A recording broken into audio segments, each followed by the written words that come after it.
All right. All right. Good evening, good evening, all, and welcome to tonight's show. This is your T Stars, and I'm your host, Jimmy. Tonight's guest is the creator of the Bull, the comic book A.S.M.R. Tist. How you doing tonight? I'm doing well. Thank you so much for having me tonight. It's not a problem. It's a pleasure. Thank you. Tell me about your name. What does the ASMR stand for? How do you relate it to comics? Okay, so ASMR is kind of one of those things. People refer to it as like the weird part of YouTube. It stands for Autonomous Sensory Meridian Response. It's even hard to pronounce, but the initials are what that is. But what that means is essentially it means head orgasm, and it's really weird. But how I always relay it is people have responses to different sounds. The most common one is fingers on a chalkboard. That will typically elicit goosebumps on a person. So that's an unpleasant sound. But what ASMR is it's your body responding in a positive way to a sound in a different area. So it's typically in the head region, and it will radiate up and down your neck, and it will be triggered from things that cause you pleasure.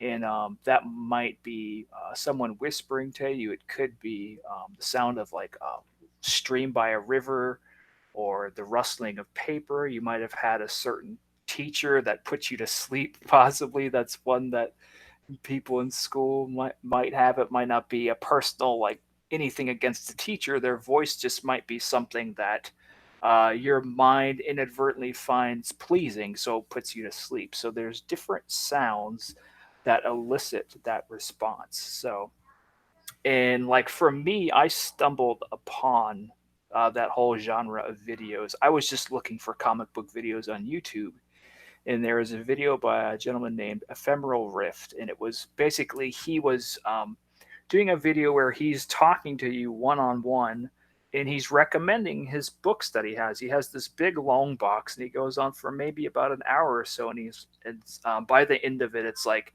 you're pretending like you're actually taking and borrowing the books, like he's handing them to you, like, oh, you want to check this one out too? Okay, yeah, don't worry about it. So it's like he does this for a full hour, and he goes through just different books, modern all the way to, you know, I don't remember how far back he went, but he definitely had like some vintage stuff in there too. So I thought that was really cool, and I subbed to his channel, and then I just liked that video so much that I wanted to get to know the creator and everything like that. So I started watching his videos more, and then I got into the whole community of ASMR.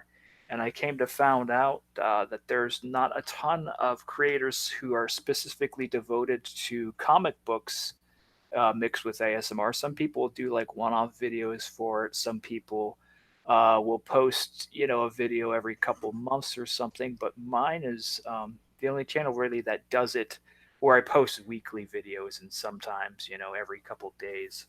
There's no other ASMR channel that does that, so I decided to slide in that niche and do that. And then another thing too, some people might not get the head tingling per se, but ASMR could just be the videos could just help you fall to sleep. So it's a lot of them are very calming. So it's something you would just put on to listen to help you fall asleep, like an audio book or anything else like that. So some people will just use it as a sleep aid. Some people will use it to help calm them when they have anxiety and things like that. So it's not specifically you can watch it and enjoy it even if you're not someone who gets the tingles, as they call it. But Right. yeah, it's been around on YouTube maybe since 2012 or 2011 was when it started to pop up, and now it's much more widespread. But there's still quite a few people who don't know about it. So that's what it is in a nutshell. Very interesting. So, let me ask you something because the comic book ASMR artist is kind of a long thing to say. Yes. Can I call you by your first name? I'm not gonna say it in case you are not No, yeah, comfortable. you can totally say it. That's absolutely fine. All right, so Jake, Mhm. I mean, you can call me Jimmy. I just making sure because that's a lot of stuff to say Oh yeah, going on. All right, yeah. so the Bull is currently on demand in Indiegogo. So tell me about the Bull. You there, Jimmy? You cut out on me. Oh, I'm sorry. Can you hear me now? Yeah, I think my screen may have gone to sleep since there was an activity on it, possibly. So it just automatically closed. So go ahead. You were mid thought. No worries, no worries. I was saying the Bull is currently is currently on in demand and Indiegogo. Could you tell me about the book? Yeah, absolutely. So the bull, just the creation of it.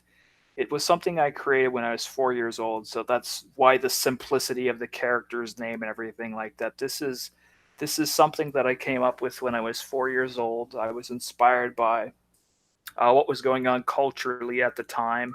That was like the 1989 period. So like the first Batman movie was huge. Everyone was into the whole Batmania thing. So that was really widespread. And my brothers were heavy into comics and everything like that. I would always read, quote unquote, because I was 4 at the time. So I would always like look over my brother's shoulder and pretend I was reading his Dan Jurgens Superman books and his John Byrne Superman books he was reading and stuff like that. And it was just really inspired. And then as well as like Ninja Turtles was popular around that time too. So there was all these facets of a lot of really popular heroes and having newness and freshness being brought to those characters where having Batman finally have a movie on the big screen and all that, like that was a huge deal. So to be a kid during all that and see all that merchandise everywhere, it just really excited me as a young impressionable kid. So that's what spawned like the initial concept of him. And I mean, I drew the character all the way through high school, and like my whole life, my mind was always made up to publish like the Bull comic and like make it a thing. Like essentially, I want him to be a household name one day, where kids will talk about it like they do Batman and Superman. Like that would be a dream to me. Um, but the concept of the book has changed from when I was little. When I was a kid, I didn't have a lot of things from my life that informed the work. So, it was just pretty much a one dimensional, like strong guy in a suit with horns and everything. But, as I got older, I got married. And when I got married, eventually I had kids. And then also, too, another piece that informs this as well is both of my parents passed away. And that's really where a lot of the journey of the rest of my life started was when my dad passed away was the day before Thanksgiving of 99. And after that we started going to church. And then when we were in church, I was still set on doing the art thing, but my senior year I had gotten my acceptance letter to go to art school and everything. But I had a friend who decided to join the escort service, which is, some people use it for prostitution, some people don't. But it was something that really surprised me. And, you always hear the cliche like, oh, the kids are the future and this and that. But for me, in that moment, it became real, in my head, just like, we can become tomorrow's doctors or lawyers, or we can become, tomorrow's drug dealers or prostitutes. So at that point, I wanted to uh, help kids make better choices. And so I switched my career focus from working on art to becoming a youth minister. And I did that for about 5 years. And I was in college prior to that, which is where I met my wife. But after being in ministry and all that, it's still something I love. I definitely still love helping out with that for sure. But to bring it back to this book is that I'm at that point now where I want to see both of those passions intersect, not where it's one or the other. So the concept of the book now, it's a book that is all about family. So you see a son, the mom, and the dad in this book, and it's about like the whole family dynamic. And then the piece here, like it's not. in blatant Christianity in the book, but I do have the golden rule in this book, and both the dad and the son are motivated by the golden rule. So that is something that is in this book, and I want people who do read it to be inspired to do good around their area. And in the initial arc of the book, it's like, hey, you don't need superpowers to help someone have a good day, to make someone's to have a good moment for someone, and eventually, like, he will get powers, but for the first little bit of the book, it's just like a father son story where they both share a passion for this hero named the Bull, and in their universe, the Bull is a household name, and so like there's comics and movies and toys and everything. So it's a regular superhero, and by the end of the book, one of them becomes that hero in real life. So Interesting. So I know you mentioned the golden rule, and I don't like to leave anything to chance. hmm So do you mind expounding on that just in case? yeah, I phrase it in the book as treat others how you want to be treated. So the main in the Bible, it's typically do unto others as you would have done to you. But I made it a little easier to read. But that is the inspiration for having that in the book. Nice.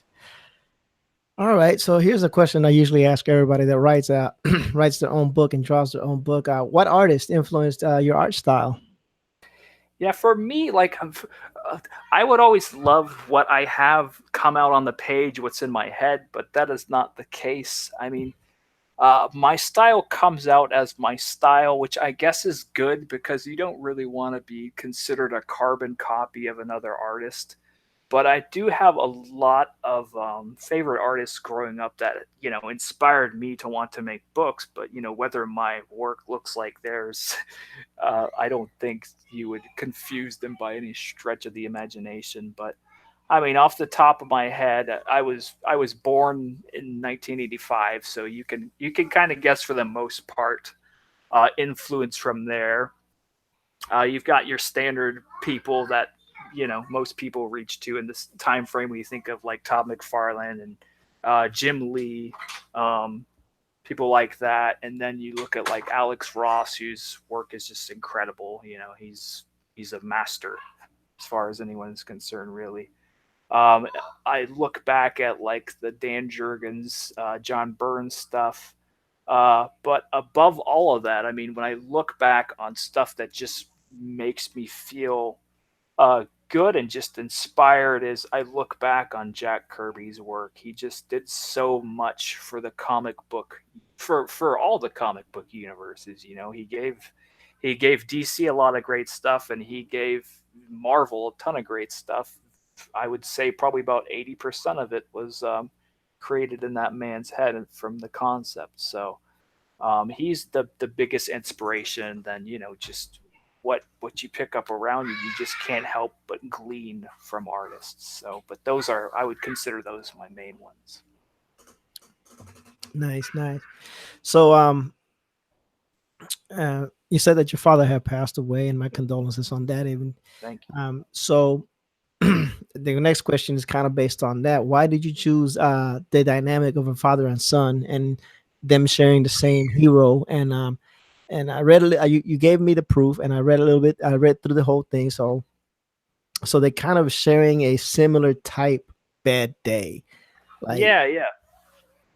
Yeah, I so. kind of structurally, I definitely wanted it to have it be a mirrored approach to where just to kind of show, to highlight, every day is not a good day. So, we have bad days. So I wanted to highlight that and punctuate it to leave it on a good note, essentially. And then I wanted to demonstrate in them, both of them do positive things in spite of negative things going on in their life. So I wanted to incorporate that into the book. And I mean, I go back to the whole my dad's death thing and my mom's death, stuff like that. But there's a lot of people who would choose to be bitter in those instances. And also, too, I'm a Hurricane Katrina victim as well. Like, I left for college the day before that happened.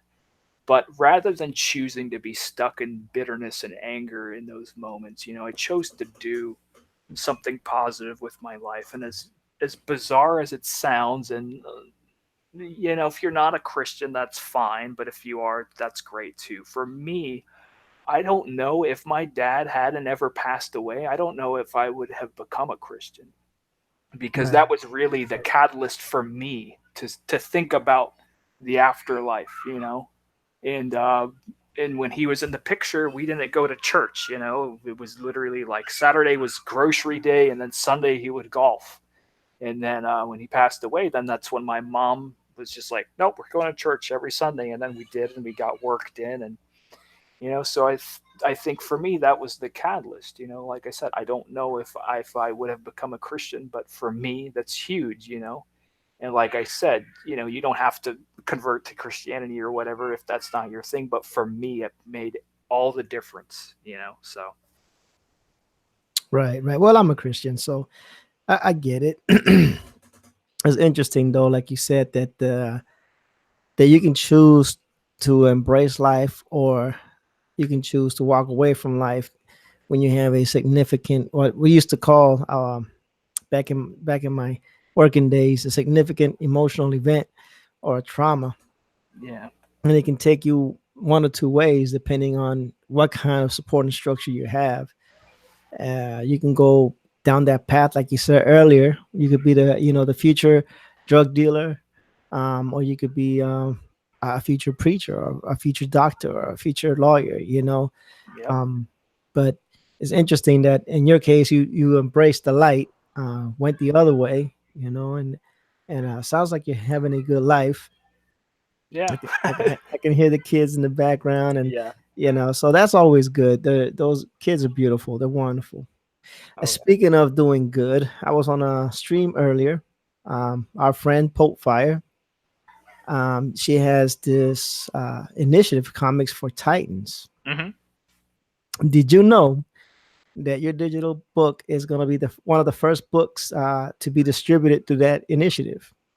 Yeah, I talked with her yesterday, and we said we would get that going. So we were in the talks yesterday, but I don't know if I told her I would just do the physical for it because we actually don't have a digital available, but we will get people print copies if that's what they need. Oh, okay. I didn't realize that because I interviewed her on Tuesday, I Hmm. believe, and she was saying that they were trying to do the digitals first. Hmm. So yeah, I didn't realize that they were talking about physical copies. But how do you Well, feel I don't know about if that? anyone else is doing that. Yeah, that's great. I mean, I love to help out, and I can definitely appreciate the passion to help creators and to help people who are down on their finances and stuff like that. So yeah, I'm glad to be a part of that to help them out because I definitely don't want to keep this book from anyone. So yeah, I think it's great. So first time I saw you was on Gary's channel. Hmm. Oh, and apparently you and Gary are friends of some sort, Facebook friends, or your acquaintances at least. Uh, Yeah. so tell me how much it meant to you that Gary did like a little piece for your book. Oh, I mean, never in a million years had I ever thought that that would be something that would happen. Me and Gary have been Facebook friends, and I've been enjoying his art for probably maybe 5 years now, or something like that. So, whenever I saw him to start to post channels and join this ComicsGate movement, I was surprised. I'm just like, oh, hey, I know this guy. I've been looking at his art for years. This is amazing. So it was really cool to be able to see that it wasn't just EVS and Mike and people like that who at the time I wasn't really connected with them, but someone who I was just I became friends with the guy because I liked his art, and he was just posting on other random art groups in Facebook. So it was cool to just see a fellow creator to um, to join this movement and be like, oh hey, yeah, we've been enjoying each other's posts for a long time now, and now we're doing this thing here and joining this movement. So it's pretty cool. Speaking of the movement in the community, how do you feel? Most communities, especially in nowadays, they really don't embrace Christianity or Christians or their beliefs very well. So how have you found your reception in the Comicsgate community? Yeah, I think it's great. It's definitely not. I mean, everyone on board isn't a conservative or a Christian, but there's a fair mix of it, and it is a very public thing. We have Doug is reading bits of the Bible on his channel. You have on Mike's channel the Aloha Hour. Sometimes they'll bring up scripture. There's been times where he's prayed for people on his stream. Mitch has also joined in and helping Doug read scripture on his channel. So it's really cool to be able to see creators out front with their Christianity and to do something as blatant as read scripture on stream live and have it be a positive good thing that people aren't acting crazy and insulting and on and on and on about. So it's really cool. So you think you'll be doing something similar in a ASMR style on your channel? I don't know to that effect, but I definitely there's my channel has much room to grow for sure. I would say that I've been doing it a little over a year now, and yeah, we're always thinking up new concepts and things to do. But yeah, we'll definitely bring it to light. I would say in one way or another.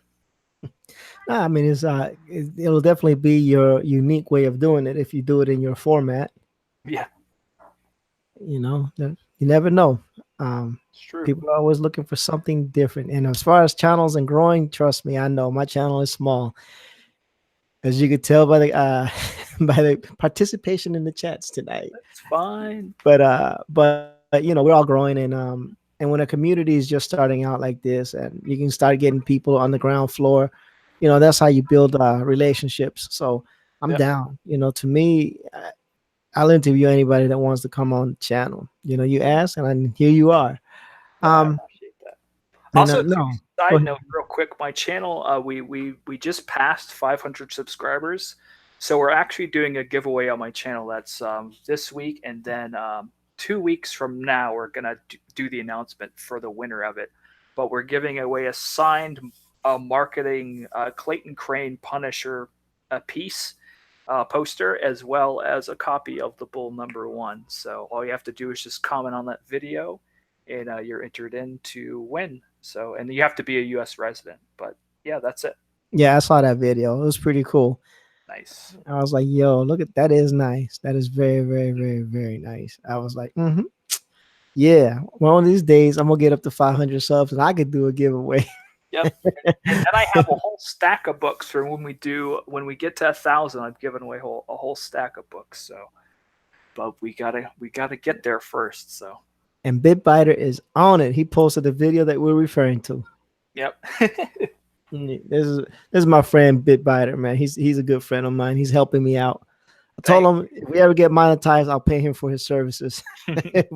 For the meantime, we're gonna be starving YouTube artists. Yep. You know. But hey, Bitbiter, go ahead and post some of Josh's links too, just in case. Um, that way, if anybody ever sees it and they get interested, they can click on that. So let me go ahead and start do a little quick screen share. So I won't be looking at the chat for now because I gotta look at what's going on with this. Minimize this. There's a lot of stuff going on, man. It's all good. You do your thing. Screen share. That one. Share. All right. What we're looking at is the Bull #1 There it is. by Mr. Jake Campbell. Me. Oh, You could can you click and show off that Gary picture too in there? So sure. we can Hold see on. Let what me do percent to everyone. So when you talk, it doesn't pop away. alrighty. Um, so this is what we're looking at. We're looking at the Bull. We have your tiers. Your tiers start at $5. Okay. So first of all, folks, it's in demand, which means it's been funded, but the store is still open, which means you can still place your orders. When do Yep. you plan on printing and shipping? By the way. I just got my first shipment, and I am packaged. I've got them all sleeved right now, like they're in their mailers right now. So I'll be shipping those out real soon. But the people who order the T-shirts, Mm. unfortunately, they did back more, but the shirts are taking longer to get printed. We went with the local guy here, So Okay. the people who order the shirts, their order is taking longer. So he's working on them. It'll be about 2 weeks for those before I can even get them in hand to package them and ship them. But everyone else will probably be getting their book in about a week and a half, maybe, if even that. Like, because I should be getting these off in the mail here the next couple of days. So, Nice. and if you want to be a part of that mailing wave, you still can. I ordered 100 copies of the book. 75 are going out in the mail, so I still have some on hand to ship. So rather than waiting for the next wave, you can hop on this one. And then two, if you want to show, I think it's the second to last square there, Jimmy, on the top of the Indiegogo. Okay, hold on. Oh, The picture. the picture for Gary. Yeah, yeah. This is our. Well, that's not even it, is it? It's is That it? it. Yeah, the one next to that, the next one. They're both. Yeah. Yeah, this is the finished product. So Gary did this piece for me, Gary Shipman. And if we get to 2,000, we're gonna do a drawing. Well, five of you will get a print of this, and but we haven't reached that. And then I would do a full color bust sketch of the bull for one person. So one person would get the full color bust and one of these prints, and then four other people would get a random print as well.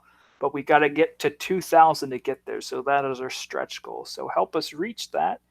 And that's what we're looking at. So, and I mean that'll go for as long as the campaign goes. But ideally, we want to get there sooner rather than later. So, So, how long are you gonna keep the store open?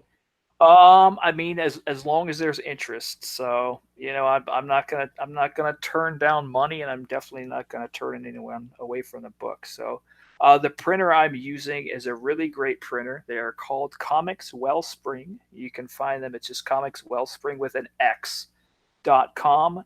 You can do print runs. You can print as low as 25 copies of your book for probably maybe it's under $100 to print 25 copies of your book. So that's what I do. I just chunk it out like that because I don't have tons of money, but it's a low enough risk for me that I can just print batches like that and have them and ship them off. So I just got my run from the campaign, and then if we get a huge ton more like that, then we'll order 100 more and ship those out. But it's if we have at least 25, then I can get 25 of them ordered and print them and ship them off. So I'm printing them.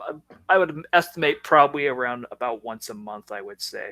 So, but we just got our run of these, and like I said, we're in the process of putting the addresses on them and getting them out to you. So Sounds good. Sounds very good. So you have a $25 tier, which is the Super Six Pack. Um, that's I'm assuming six copies of the book. yes, All right, and then you were talking about the T-shirt combo. yeah, yeah. And what that is it's the logo there on the cover, and that's going to be on a shirt. It's going to be on an army brown shirt since that's the color scheme. It's that brown with that, and someone's actually tweaking the logo a little bit, so the logo will actually look a little more polished even than what you see there. Nice. I see you got one for the youth. Um, Yes. And for the youth ones, their colors they didn't have in that brown, so they have for boys they get a gray shirt, and it's stereotypical. For girls, we have a nice pink one, but that's only in the youth sizes. If they're in the teen to adult, it's just the army brown. So right. Excuse me. And you have two $60 tiers. What one is the family fandom teen combo, and the other one is the kid combo. So what's the difference between these two? yeah, so the difference between them is the shirts that are included. So with the teen combo, it's you're just getting two of those um, army brown shirts, but with the other one, and you get two copies of the book too because it's harkening back to in the story you have that shared fandom.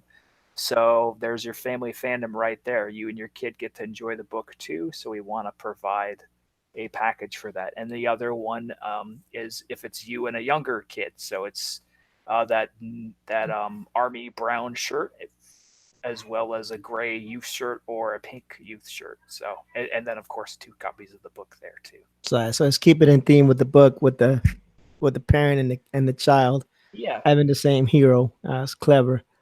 So you have Thank it. I caught it. I caught it. you. Yeah. So you have the $260 original page pack. So Mhm. that's just an original 11 by 17 page. Well, it's not an 11 by 17. What I did was a little unorthodox here, because this whole thing I had initially started it through a movement called 100 Days of Comics. And with that thing, what you do is you work on your book for 100 days straight for 30 minutes a day. So I wanted to make sure I could hit that um, goalpost. So what I did, and I work full time and all that good stuff too. So what I did was I did that, but I just worked on the like the comic backing boards. I literally just drew on those, being mindful of a half inch around the whole thing to have that be kind of like the cutoff area. Right. And so I just did all the art on comic backing boards, and it's actually full color. I rendered the whole thing out pencil, inked it, as well as use my coloring method. I use Prismacolor color pencils, so you have a completed full page when you get that. It's not just a black and white image; it's a fully realized piece of art there. Without the actual text bubbles, because we went in and put those in on the computer. Right. But so it's a completed page, so it's not just a black and white. So it's pretty cool. Nice. So a $50,000 fan pack. Yes. Explain. So that is the full costume appearance of the bull. I always hear stories of people who undersold themselves. So this is literally going to be the most important piece I do, because it is the full splash page of the bull full suit reveal. That's one of those things, like, in the future, if this is a huge thing, that could be, who knows how much more valuable that could be. So that's an insane amount of money, but for me it's either, that's priceless and not for sale, or if I am going to sale it, it's going to be something that helps change my life. That I do have like student loans, debts, and other stuff like that, so that would help take care of that 100% for me, and I could be stress free with that and not have to be paying student loans and stuff like that off all the time. And you'd get that piece of artwork, which, like I said, that's going to be the most important page I make, because that is his first full appearance. So, but that's why that is what that is. Now it makes sense. It makes sense. I'm not upset about that. Yeah. So, is there anything you think that I missed that you want to talk about or touch on? Did you mention too? We do have the other $60 one is a black and white head sketch, as well as the book and the shirt. So I don't think we touched on that one, but Yeah. No, I believe I missed it. My apologies. My it's all apologies. good. And that's There's a, why I there's a like, lot of items on there. yeah, that's why I like to verify, because it's Mhm. all about you. It's all about your book. I appreciate it. I want to make sure that all your information is out there. Yeah. You know, as a matter of fact, his Indiegogo is on the description. If I'm not mistaken, it should be. Yep. And your YouTube channel is also in the description, as well as been posted in the chat. Um, I think that covers about everything. Do you have any questions for me? Yeah. Well, I mean, like, you've just been starting out here, right? Yes, sir. Yeah. So for you, like, how did you go about all this? How did you decide to just one day start interviewing everyone and do what you do? It's very simple. I have a job that's very flexible. On Wednesdays, I get to work from home. I was sitting at home on a Wednesday, and I was thinking, well, let me backtrack. So my channel, if you ever go to my YouTube channel and you see my little splash video, it's basically my channel is a channel that I'm using to chronicle Hmm. my growth in comic book arts, and the channel will eventually, when I'm ready, culminate in my own book being pushed out or published. That's awesome. So I was sitting at home one day on a Wednesday, and I was talking to my wife, and said, "Man, I would love to be able to talk to some of these guys and girls, ladies that are going through Indiegogo campaigns and realizing their dreams to publish their own books, Hmm. and draw their own art or have their stories told." Yeah. So I said, you know what? I'm just gonna reach out to Critias, Hmm. and see if he'll respond. And Critias was my first interviewee. And Critias, he's such a amazingly humble and nice person that he told me, yeah, we can do it. And I said, all right. So give me about an hour because I was at the gym. I was like, give me about an hour and we'll go live. So an hour later, without knowing how to conduct an interview or anything of that sort, we just freestyled it. We Hmm. went we went in and we freestyled it, and then he told me, hey, I can get you Donald Delay if you want, and I was like, hey, I'd love to get Donald Delay. And so then I got Donald Delay, and we had a nice conversation. I don't know if you got a chance to catch that stream. Hmm. Yes, the one I checked out. Yeah, and because Donald was like, I don't know. I said, look, man, my channel, all I want to do is talk about the positive side of things and just have a real relaxed, chill conversation. And I'm not gonna talk about politics and any of that stuff. I'm not gonna bring up the SJW battles Hmm. and any of that. I mean, that's not productive. I want to know about your process, your art. When the concept came through, how long it took you. Some Hmm. kind of like the things that we covered with you. Yeah. So he came on. I thought that was a pretty good interview. I liked it. Um, it allowed Donald to finally talk about his book without being uh, having to wait his turn on the bigger channels, because the bigger Yeah. channels there's a lot of people on. They get a lot more views and definitely you get a lot more traction. Hmm. But you don't. I felt like they didn't get a chance to tell their story about their book the way Yeah. they wanted to. Because they're always being told, hit me with the 30-second elevator pitch. And that's Hmm. great. It's like a trailer. I get it. Yep. But like on Critios interview, he went on like almost 10 minutes, talking about his book and his characters. And that's what I like. I like to hear the passion Hmm. behind the projects. I like to hear the excitement, the passion.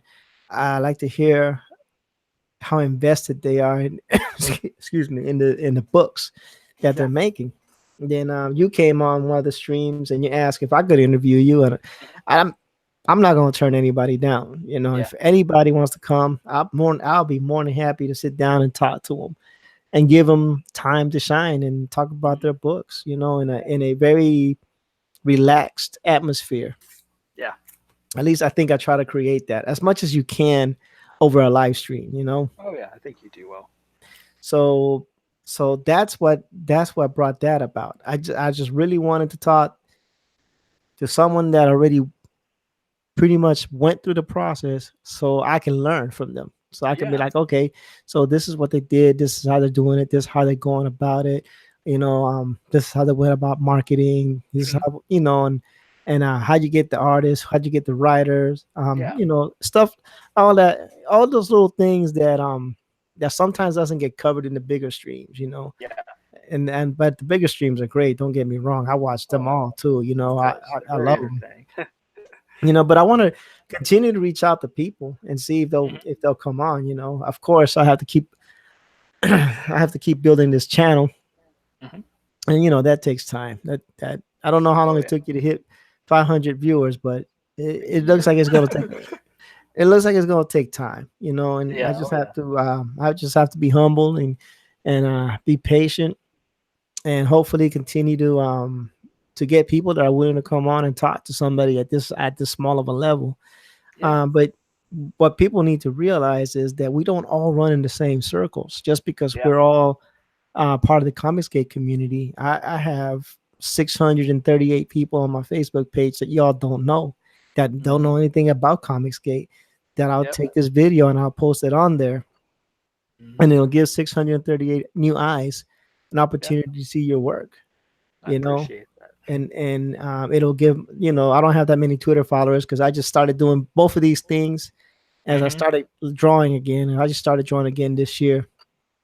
Yep. So I did the said Bit Biter said took him a year for 49. So it just takes time. You just have to be humble. You have to be patient. Hmm. Oh Um, yeah. and I understand that. I was talking to my wife about that earlier. But so and I found that is interesting. I figure that if people can sit through 2 and 3 hours of live streams, an hour Hmm. long live stream, an hour 20-minute long live stream about an artist and his book, shouldn't be too Hmm. bad. Yeah. And so and the other reason we started doing it, Bitbiter had posted some of my friend Josh Chris arts, his links. Hmm. Josh and I, Josh, when I started drawing again, Josh kind of started trying to take me under his wing, but we're in two different states. Hmm. So we started coming up with this idea about live stream, doing like a live stream tutoring slash class slash, him and I drawing and chopping it up, talking, and while I'm drawing and he's drawing, he can real life or real time point out my mistakes instead of Hmm. waiting for me to draw it and send it to him and him, nitpick it. Yeah. So we were thinking about, kind of doing a live stream where we're both drawing and we can see each other's works. And then he can be like, hey, Jimmy, you're doing this wrong, or you're doing this right. Or maybe Hmm. you need to do this. So he's getting Yeah. his stuff together. And also this is practice. Yeah. This is practice.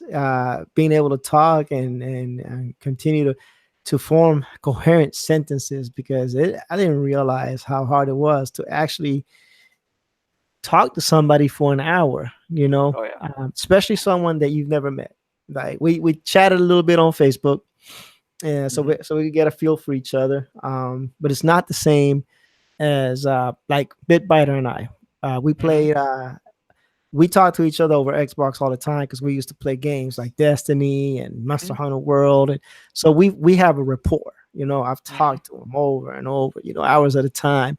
So we kind of know each other. We never met, but we know a lot about each other, Yep. just based on the conversations that we had um, playing online. But when you go in cold, kind of like what we did, or kind of like what Critius and I did, or kind of like what Donald and I did, when you go in cold like that, it takes a lot. It takes preparation. And I write all my questions down. Hmm. And like I was telling you, I try to tailor the questions to the person. And there's questions that'll cross over, like, who influenced your artwork, your art styles, what comic books did you like as a kid, what inspired you to write this book. Those are commonalities that you're not gonna that are just gonna be part of the process of interviewing an artist. But then Hmm. you have to find something about that artist that will interest, like your name, the comic book ASM artist. Hmm. What does that mean? And we go through that and talk about your channel. Talk about things like you said, becoming a youth pastor, why you chose that route as opposed to the other route. And allow you to be personal and open. Because the thing about things like streams and things like this is transparency is usually the best thing. That the Absolutely. best Yep. way to be, because if I keep doing these streams and I'm over here putting a front or being fake, eventually the cracks will show, you know, Yep.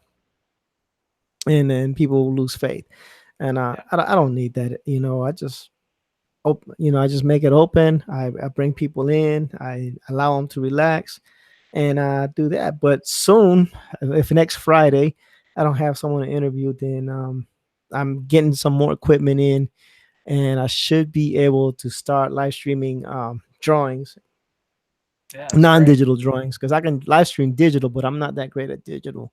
Hmm. But I'll be able to start live streaming pencil and paperwork. I bought a new gooseneck from Hmm. Amazon that's gonna hopefully give a better camera angle and vantage point, Yeah. so people can Yeah. see that. I've got one hanging on my dresser right now, so that's what I use. Yeah. So but hopefully that'll be coming on soon. So um, all this is just practice, and to be honest with you, I enjoy this. I Yeah. enjoy It's great. I enjoy sitting, you know, on a cyber room, you Hmm. know, talking to someone I've never talked to before, I've never met before, and Yeah. finding common ground, and showing the world that people are not really that different. There's there's Yeah. there's differences, of course, because we were all, this goes to the Christian belief that we were all uniquely made, and we all have our own paths in life, and we have our own purposes in life, and if we follow what God has in store for us, then everything, will be successful at what we do, you know. Yeah. But apart from those unique differences, there's a lot of similarities in people, um, Yeah. say for example, we're both fathers, Hmm. we're both Christians, we both love comics, we both draw, we're both artists, you're Hmm. published, I'm unpublished, but Yeah. you see what I'm saying, you Yeah. start finding, like, when you start Well, finding those similarities, right, and then you can start overcoming those stereotypes and those yeah. hate campaigns that people have, and you'll see that it doesn't make sense, Yeah. to hate somebody that you have more in common with than you think. Yeah. Oh, yeah. One thing I love too, I mean, I've prefaced this multiple times here. I would consider, EVS and them. They're like the industry pros books, But I would definitely consider my book to be like fan inspired ComicsGate. Like this product here is something I would consider other people who want to make your book. Like I hope that this is an inspiration to you to not have excuses, to be able to see this product and to say, hey, you know what, like I might not be on an EVS level, but I can put 20 pages together and I can tell a story.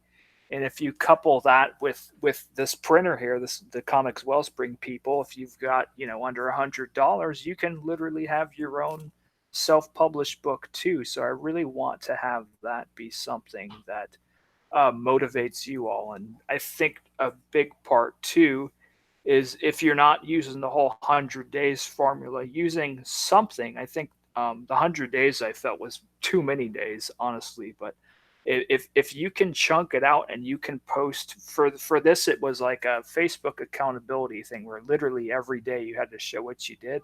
Right. But even if you want on your own Facebook page to just, whoever's your Facebook friend, just say, hey, this is what I worked on today, and just do that daily to Hmm. where there is an audience looking at you creating your book, then you're more motivated and you're less likely to run out of excuses. So I really hope, if nothing else, that this becomes something that people look to and they say, hey, that guy did it. I can do it too. So, Right, yeah, definitely, when I see things like your book and Nasser's book, mhm. I'm like, yeah, it can be done, it definitely can be done, the thing is, for me, is writing the story. I Mhm. have the concepts and I got an idea, but it's writing that whole script that looks like very daunting right now. But Okay. I'm gonna get that too. Can I share my secret with you with how I did my story? This is your hour, man. Okay. So what I did, if you have a basic premise where you want to go in your 20 pages, like you want to know what happens in your first chapter at least, right? Right, Okay. So what you want to do, or rather what I did was I just sat down and I just thumbnailed like super rough what I wanted to show off in those 20 pages where I wanted to get in that first chapter or whatever. So in your head, picture that first chapter and where you want to be by the end of that chapter, and then take your thumbnails, those 20 pages, just we're talking stick people here, right, and you just want to just very as loose as possible just have a basic just communicating with those stick people on those 20 roughed out pages where you want to be at the end there. And then you just look at those pages and you just kind of insert the dialogue in after you have already formulated in your head what you want to take place on those pages. That's what I did, and it definitely made the writing a lot less daunting because the bodies were already conveying um, the emotion and the dialogue that I wanted. I just had to put it in their mouths. So that's what I did. So that might help you. So. I think that's a good idea because I kind of started doing that. I do have about a page full of thumbnails already. Mhm. Like you said, stick figured out. Um, just depicting like the first few pages because like I have the like you said, I have the premise and I have the concept. So Mhm. I just kind of like let me see what it would look like in thumbnails, Yeah. and but I yeah definitely. But right now, biggest thing I got going on is I have to do a commission, a poison ivy commission, and I have to do a group for my wife, and then I can get back to me. That's good. That's you know, it's good um, to yeah. Well, the commission is a surprise thing. Someone saw one of my black and white drawings that I did for Inktober, and they were like, can you color it? So I colored it, have. Mhm. and then they were like, I'd buy it from you. I said, no, you can't buy this one because that was just a proof of concept. It's not rendered well. Yeah. There are some inconsistencies, and I just did it just to say, well, this is what it would look like in color, kind Mhm. of, sort of. It's not a finished product, so I got to redo it. Well, Mhm. I'm not gonna draw that same pose, same thing. I'm drawing Yeah. something else because they've already seen it. Now it's no longer a surprise, Mhm. So That's so all I right. like the surprise factor. Like, when they get it, they're like, oh, Yeah. okay, you know. Yeah, that's the whole thing with this book too. I haven't shared a ton of it because I want people to experience it for the first time when it's in their hands. So that's why you don't even see the full suit reveal on the Right. campaign pages. I didn't want to cheapen that image with having everyone already seen it. By the second issue's campaign, you're gonna see some Bocon costume all over that campaign. But for the first one, I wanted to make it a special reveal for the reader. So that's why you just get the back of his head on the first campaign's page. Yeah, do you think Gary will do another sketch for you? I mean, I don't know, but I mean, he did do the one he did do. If we don't get to that 2000, which I believe we will, I'm not a negative person, but if we don't get to that to the 2000, that image will be used for issue number two's cover. So one way or another, everyone will get that image in their hands. But if it's not one of those five random prints, issue two will feature that image for the cover. So Speaking of our mutual friend Gary, he's reached $3,706 in his campaign with just awesome. 27 backers. That's That's great. pretty amazing. 27 backers, 3,000, almost $4,000, 3,706. Yeah, he launched it last night, and I saw even last night he was funded like within I don't know, but it seemed like in a few hours maybe after he had posted, like it was already funded. So. Yeah, he's got this 150 and $250 tier that seems to be the ones that have actually funded him. So the Hmm. 250 is an original drawing by him along with the books, Hmm. and then the 150 is a rough sketch signed by him. And those seem Hmm. to be his sellers. Well, he got 13 out of 50 on the $100 early bird special. So it looks like people really want to support him. Yeah. Oh yeah. So not Yeah, I'm bad. just I'm just glad to finally see him get all this interaction because, like I said, I've seen him, forever on Facebook putting himself out there. So it's great to see success coming from all of it. Yeah, no, I think he'll do all right. And once I found out about Gary, I bought the I went on Amazon on a hunt for his Packing Lands Volume 1, 2, and 3. And it took a Nice. while to find, and some of the Yeah. stuff took about 2 or 3 months to come in because it was so hard to find, and they were promised on Amazon, but then Amazon didn't. They had a second party or third party, and Yeah. then they sent me an apology email like, hey, I said, Yeah. nah, nah, nah, find the book, send me the book, find the book. I paid for. I don't want my Yeah. money back. I want you to find me the book that you told me Nice. that you had. So do Um, you almost have like the complete original run of the series then, or? the thing is, this he stopped at volume 3, and volumes Hmm. 4 and 5 were never printed. So it's So is it the trades then? yeah, I have the like. So yeah, we're not gonna call them the trades because I don't know how else to explain it. So each volume one has like 5 or 6 stories in it, Yeah, yeah. but it's continuous now. Mhm. As opposed to finding the floppies as they call them. Right. Yeah, because I know for floppies he had quite a few of them, but Yeah, and then like they were printed for different. They were published by different people, and then they yeah, like went back and recolored some of them. yeah, So it yeah, gets confusing trying to collect them all. So yeah. So I got volume one, two, and three, which I think has his whole run. yeah. Well, no, I'm sorry because he said volumes 4 and 5 were never printed. Mhm. But I let my wife read them and she's hooked and she's mad at Gary, so Gary needs to hurry up and make these Indiegogos work so my wife can be happy. Mr. Shipman, if you're hearing, no, but yeah, I read So them. he said 4 and 5 were never printed. So were those floppies first then, and then they just never compiled them into I graphic? didn't ask him. I didn't ask him. I know everything was floppies. And then he converted volumes one, two, and three. Yeah. And he showed them today on John Del Rose stream. Mhm. Volumes one, two, and three. He said those are the only ones he has. Like he doesn't have anything any more than what he has on hand. Yeah. So I was very, very lucky to get those. Um, Yeah, that's great. but they're all black and white on the inside, just the cover is color. But Hmm. the way Gary draws, man, is so amazing. Yeah. It doesn't And I even mean, matter. for mine, I was real tempted to go with black and white. But my thing too, another thing we want to touch on. This is an all ages book.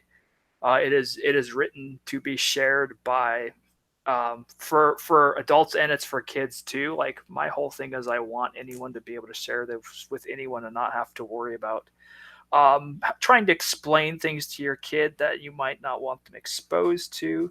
So for me, I when I write these, I literally have the comics code in mind, and I try to keep my stuff pretty clean. So you're not going to see like graphics amounts of violence. There's no swearing, no nudity. I mean, there still will be your standard action in the book, but I hold it to the standard of like your traditional old time comics. I really wanted to bring back that standard. So I do have that going for my book too. Yeah, yeah. I mean, I like what you did. I like the story because it's family oriented. Mm-hmm. So I was I was I was pretty happy when I read it. I didn't feel like sometimes you read something and you feel like you just wasted Mm-hmm. 15, 20 minutes of your life. Yeah. I felt like it was a worthwhile read. Well, Um, I'm glad. I enjoyed it, and just me being honest. Mm-hmm. And so I was like, okay, I like where he's headed. Mm-hmm. This is gonna be a continuing series because you're pushing out floppies, and in the traditional format of floppies Mm-hmm. first, and then you're Yeah. gonna continue pushing out floppies as your story arc develops. Yep. So I was like, okay, so are you gonna be doing this what monthly? Every 6 months, every 2 months? What is your I'm gonna. what is going to be your release schedule? Yeah, I'm gonna try to get one out every 2 months if I can. So, but hopefully it won't be longer than that. I definitely want to try to have a finished product and then launch a campaign in 2 months. That would be ideal. So that's my personal goal. I don't know if I'll be able to pull that off or not, but I would like to make it a bi-monthly book if I can. Okay, you can always go quarterly. You know, It's true. you just give yourself some time. Push what four books out a year Yeah, gives you some time to space things out and still have a good rhythm. it's true. Yeah, just a thought, Yeah, but it's a good thought. yeah, just a thought, And just then a thought. if whenever I do a collection down the line, there will be bonus stuff for when I first created a character in there, like from my old comics I did for him. So that's Right. down the pipeline too. So you got a lot of material in the well, then, huh? Yeah. Oh yeah. I have a whole bunch of stuff like this is the tip. And even if you have questions and thoughts in issue one, you're like, what's wrong with this? Why are they acting this? Like, yeah, like stuff will be touched on the next issue, and you'll be like, okay, that makes more sense. No, Because I was just literally working in the 20-page parameter, so yeah. No, everything was not unearthed. no. I kind of got from what I read. I kind of got the flow of the book. You Hmm. know, I kind of got the flow of the book from the little bit that I read. Um, you had some little like flashback scenes on there that Hmm. explain some things, Yep. and so I kind of got. I'm trying not to give away stuff on Hmm. your book, you know. Oh yeah. So so yeah, and just to let you know that I did read it and I was catching the flow. So there's things that were definitely I was like, okay, I see where he's going. I got this. It's interesting. Good. I'm glad. And like too, I was worried too that there wasn't like, in my head it's always hard to whether it's going to come across how you want it to come across. But I've read like a lot of people's first issues where it seems like there's almost too much like to process. I didn't feel like mine had a ton of. I didn't think it was like super dialogue heavy or anything like that. I find a lot of people when they're putting out their first book, there's a tendency to want to explain everything because it's the first issue. But for this, I wanted to leave space, let things breathe a little and let the series slowly reveal more of the information. So I think it worked out for me that way rather than having it be a chore to read. I think it's a lighter read for sure. I Right. think it will come across, to any age. And I was glad that I decided not to have it be so text heavy. So, No, it was fine. So Bitbiter sent me a link on the other side of the world, mm-hmm, and wow. So there's not that many issues around. Pakistan Volume 1, 1996 to 97. It's published. Gary has had quite a few Caliber, Image, Caliber, Alias, mm-hmm, and Tapestry slash Explorer comics. mm-hmm, So, and there's not that many issues out there.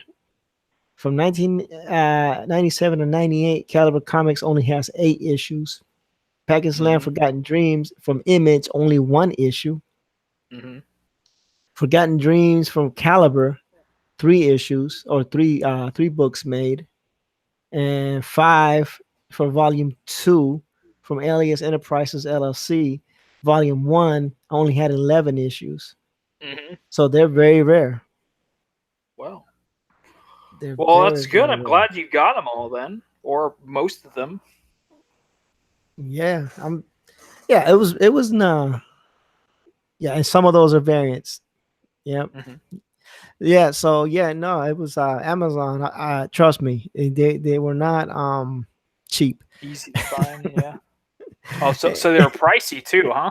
Not super pricey, but I think I paid. I mean, if you compare it to Comics Book Gates, not so much. But if you can compare Yeah, it to like other trade paperbacks, just a little bit.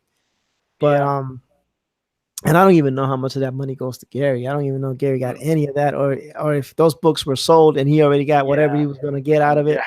I'm sure he didn't see anything from those. I've Yeah, one thing I love too. Have you seen all the random stuff that old Doug TenNapel has done, like his other graphic novels? yeah. Doug has done a bit of everything.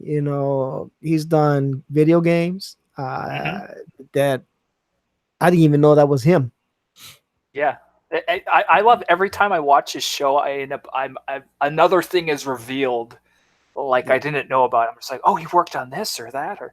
But yeah, I was surprised he had so many. Like I knew about the games and stuff. I didn't know he had so many of like graphic novels he had produced. So I actually found a copy of the Tommy Source Rex uh, story that he had done, and it was just in a local shop, just sitting there. I was like, oh yeah. hey, so I got to read that. So that was pretty cool.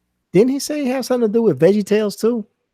Yeah, yeah. On the Netflix ones, I believe he did the character design for that and directed it. I believe. Oh, that's who Mitch is gonna have. Peter Oh, Samedi. he's got. I get notifications. I don't know why it doesn't work for other people, but my notifications seem to work. Yeah, yeah, bit better. F1 Jim was awesome, but he sold the rights, so he doesn't like talking about it too much. Yeah, but he's bringing it back with Bigfoot though. Bigfoot has a lot of the same Jim feel, so Yeah, so he's it's gonna come at it from a different angle. that's that's Doug's niche. That's like his style of drawing. You know, Hmm. Yeah, you know he and like after he said it, like I didn't know he did the Veggie Tales thing either. But as soon as he said it, like I noticed, like you can see it in like the eyes and the characters and stuff. Like it's yeah, it's totally his art style. But it is on the newer one, so it's not like the old stuff. But right. it's specifically the Netflix Veggie Tales he did. Yeah, and he's actually doing trying to do a video game for Bigfoot Bill. He's already working on some of the dynamics for it. It's pretty Yeah, cool.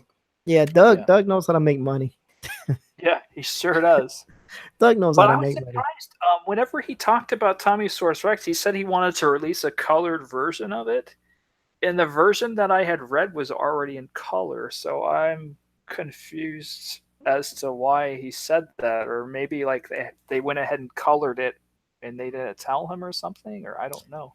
Who But it knows? was Doug got his when hands in a lot of pies. when he initially released it, it was through Image, but the one I got was through Scholastic. It's like a Scholastic Graphics. It's like their are the graphic novels for kids.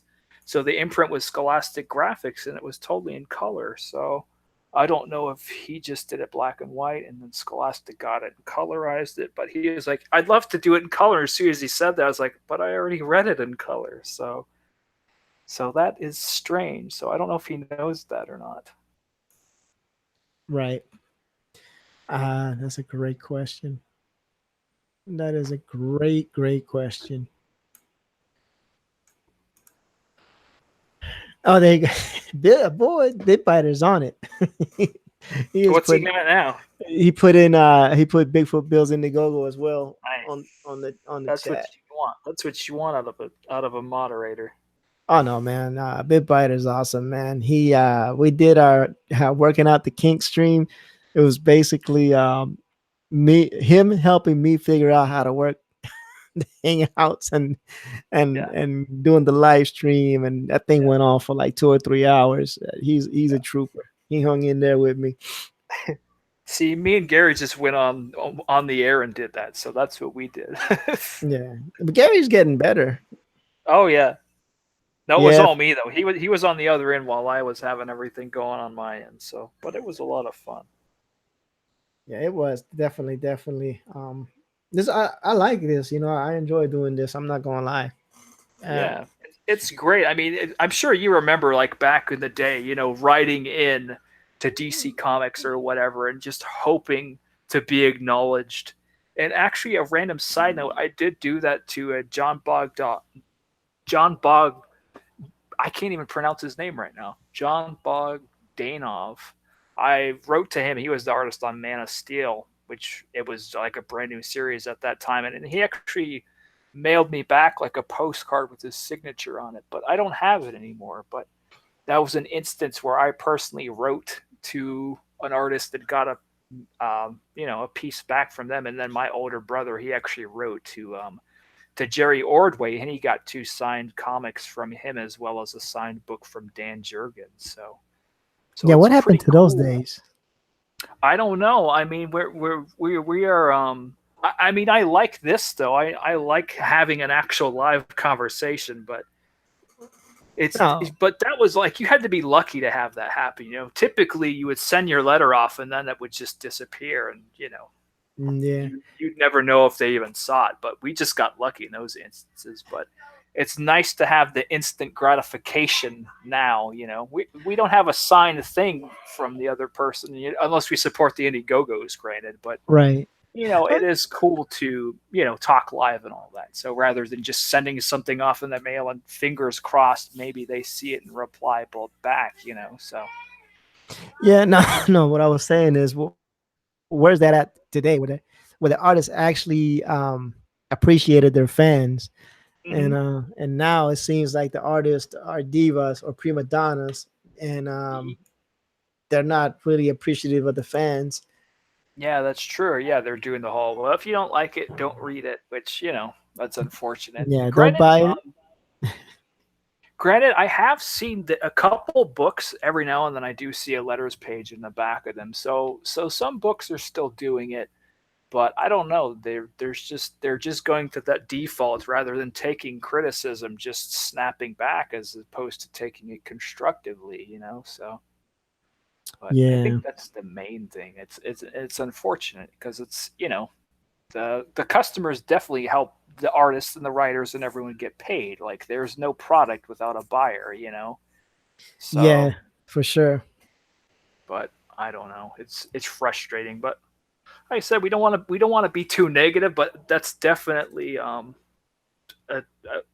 piece of this movement is built out of the frustration of that for sure.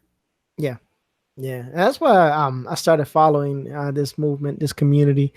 But there are some things about it. It's like any other community. There are some things that I don't agree with, and there's some things that I agree with. Some Yeah, things that bother me, and some things that don't.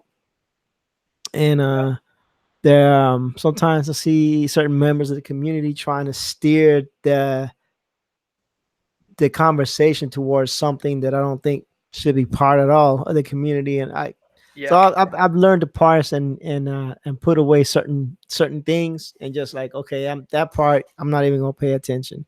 yeah, When I see certain screen names, I already know that they have nothing positive to say, yeah. and In my head, the phrase I always came up with was whenever we'd have board meetings in church and stuff like that. And those spots, you wouldn't think you would have much conflict and opposition, But even in the church, there were plenty of moments of conflict and opposition. So in those moments, the phrase I just internally came up with in my head as well, where there's people, there's problems. You can't escape it. Like we are flawed individuals at oh the end yeah, of the day. So that is so true. And truer words have never been spoken. yeah, Well, sir, I've kept you on for an hour and 14 minutes. So I'm going to go ahead and let you get back to your family and enjoy the rest of your evening. And I will definitely, if I see you around, just give me a shout out. We'll talk. If you want to come back on some other time, talk about anything else, just let me know. I'll be more than happy to have you back on. yeah, that sounds great. Thank you so much.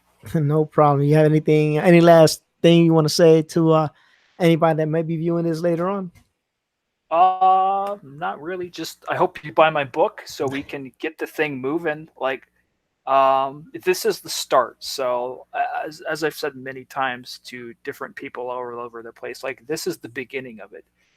It will become something entirely different visually from here, like 5, 10 years from now. Like the whole point of it is to get a story across to you guys, and I will visually do the best I can. But the main uniqueness of it is you as the reader will get to go on the journey with me and see the change and the growth take place, and help shape the quality as well as the content as it goes. So I encourage you to join me on the trip, and yeah, it's going to be great. It's definitely it's a journey, and it's got a long way to go, but I hope you join me on it. So yeah. Sounds good. I'll be keeping an eye out for sure. Because I'm really interested in everything that's going on all together in this whole community. So I Okay. appreciate you for coming on. I appreciate you for taking time out of your life for this interview. Those that joined in, I appreciate y'all for being here. Bitbiter, thank you for modding. Appreciate your friendship. And I hope you all have a great evening and a wonderful weekend. And till next time. Yeah. Good night. Thanks, everyone. Bye.